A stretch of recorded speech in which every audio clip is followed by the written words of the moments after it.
These videos are not for children, and for this video, you're really going to need a disclaimer because we're going to touch on a controversial character who is associated with some very serious subject matter. Batman has had a lot of love interests over the years. How the most controversial has to be Talia al Ghul. DC has butchered and destroyed this character so much that one simple retcon born from miscommunication has completely damaged her relationship with Batman and her reception as a whole. Before that, we need to talk about what she was originally beforehand.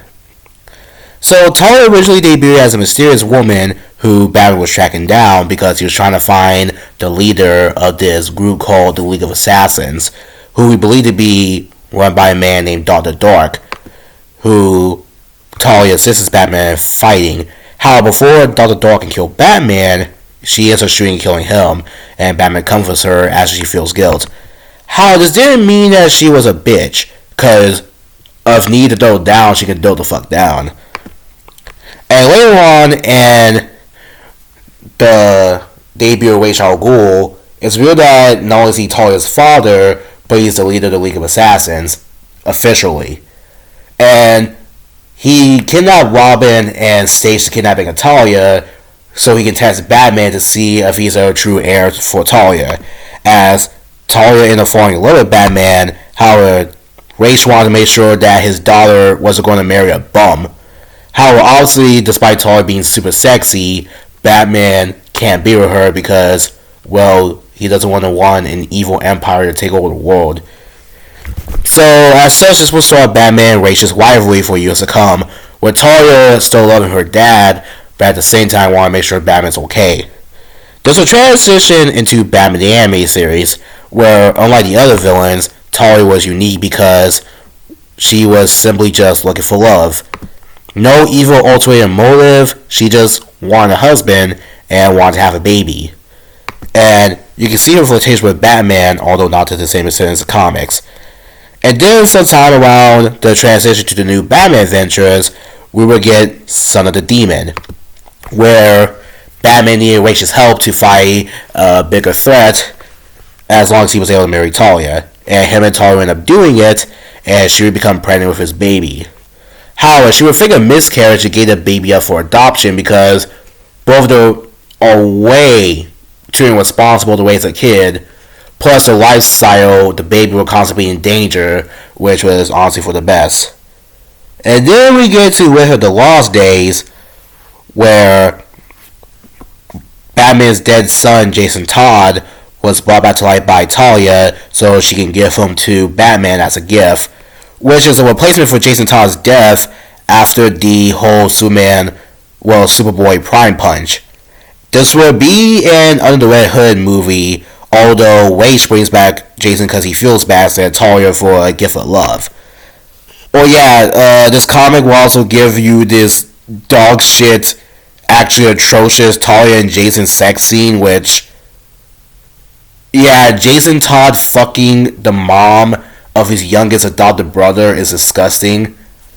I might make a different video on this, as well as a Catwoman and Nightwing and Batman's Batgirl bullshit, because bruh. Which actually leads me to the biggest issue with Talia.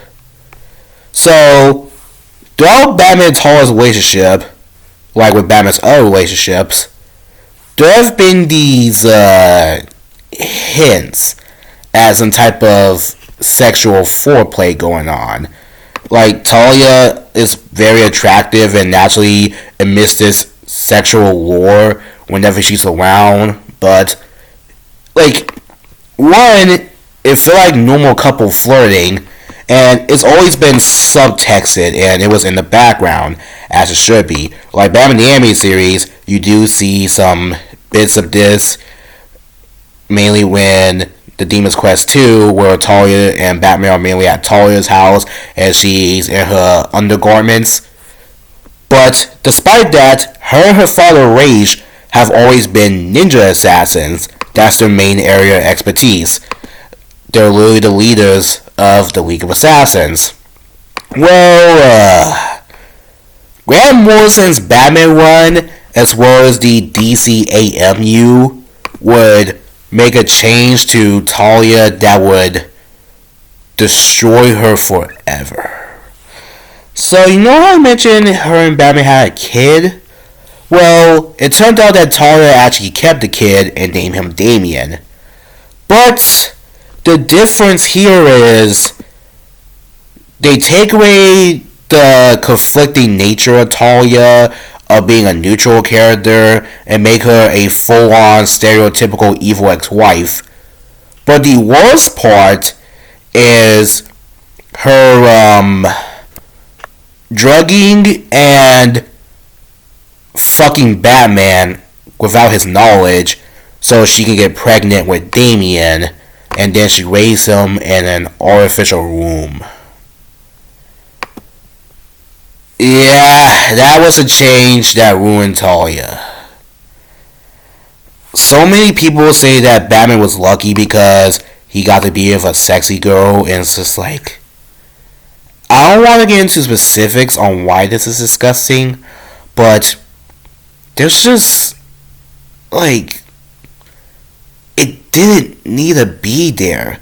Like, the whole reason it exists in the first place was because Grant Morrison misremembered the way they had Damian, where Damian was born because they were married at the time. Like, it just didn't need to be there.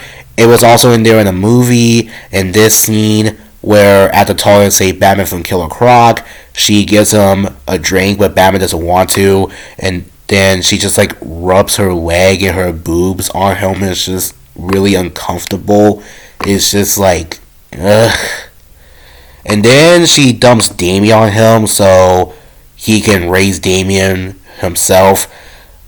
Now, in Son of Batman, they do try at least somewhat with this relationship, where Talia dies, Batman brings her back to life, and then she lets him keep Damian willingly because he wants Damian to be his new Robin. But then when you go to Batman Bad Blood, it's just full-on sexual fetish Talia, where she kidnaps and hypnotizes Batman, chains him up, so that way she can force him to get her pregnant several times over, so she can give birth to an army of Damian clones that are massive hulking beasts. And it's just, why? This wasn't at all in the books either, so, like, what's the point? Yeah, there's no saving Talia for this. Like, it already ruined her relationship in general. You want my opinion on Talia? Just have her and Batman be friends and co-parent Damian. That's it. Batman already has a good relationship with Catwoman, who, when written right, is the best comic book romance of all time. And Talia, more often than not, gets treated better than... Well, Talia, more often than not, gets treated worse than Selina. Get rid of the whole non-consensual stuff, because that doesn't need to be there. It was supposed to be in there in the first place. And, again, they can be friends. They can co-parent Damian. That's fine. I'm down with that. But as far as this whole relationship with Batman, or this weird sexual predator shit, delete this shit. Please.